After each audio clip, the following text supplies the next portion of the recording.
Well, hello. Once again, this is me, your watchdog, Leonard Wells, broadcasting from Haslingden, north of Manchester in the UK.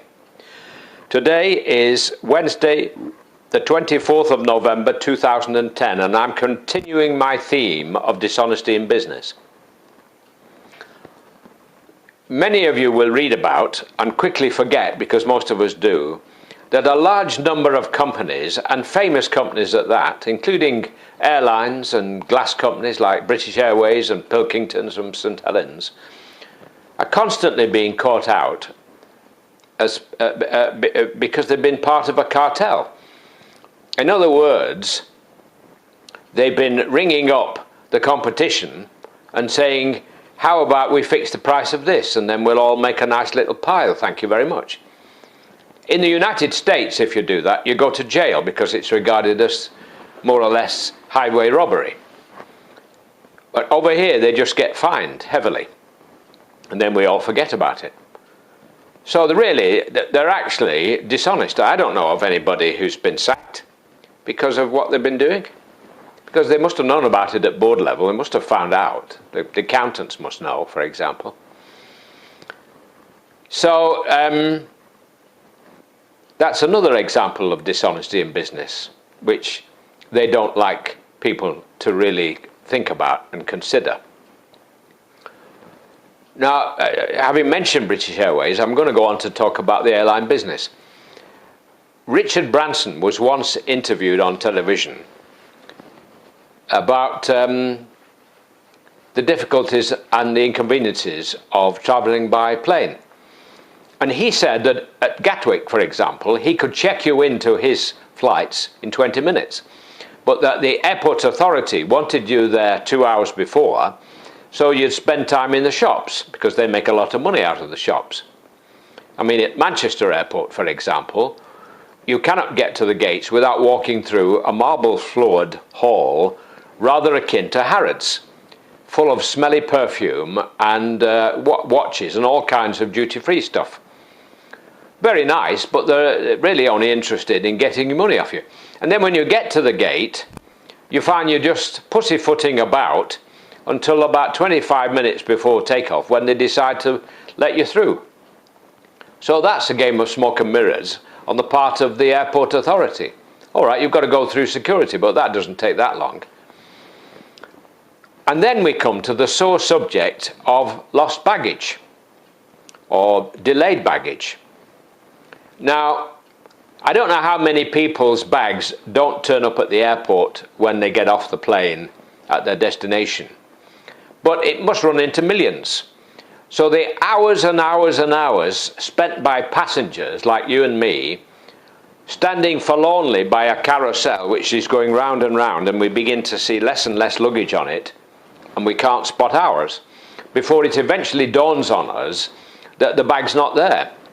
And we go looking for help and assistance, usually in some small office at the back somewhere.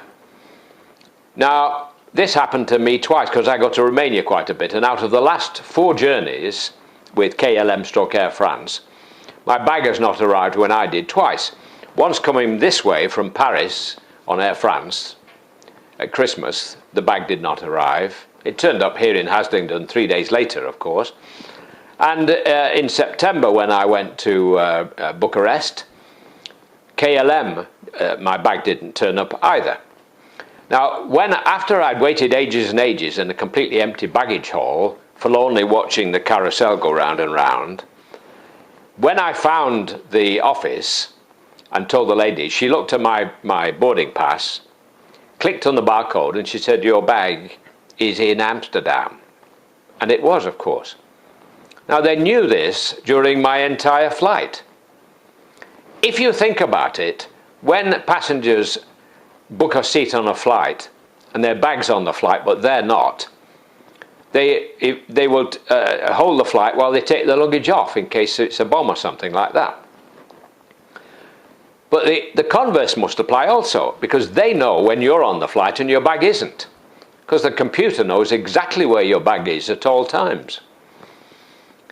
So why don't they tell you while you're on the flight? Instead of you wasting time watching a carousel going round and round forlornly, why don't they tell you when you get on the flight?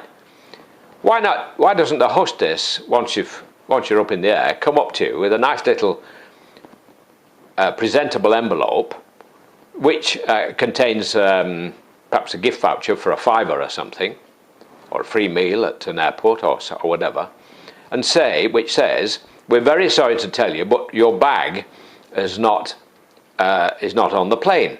It's still in the airport where you originated from, but it will be with you within several days. Please fill in the enclosed card with your telephone number and address in wherever it is you're going to."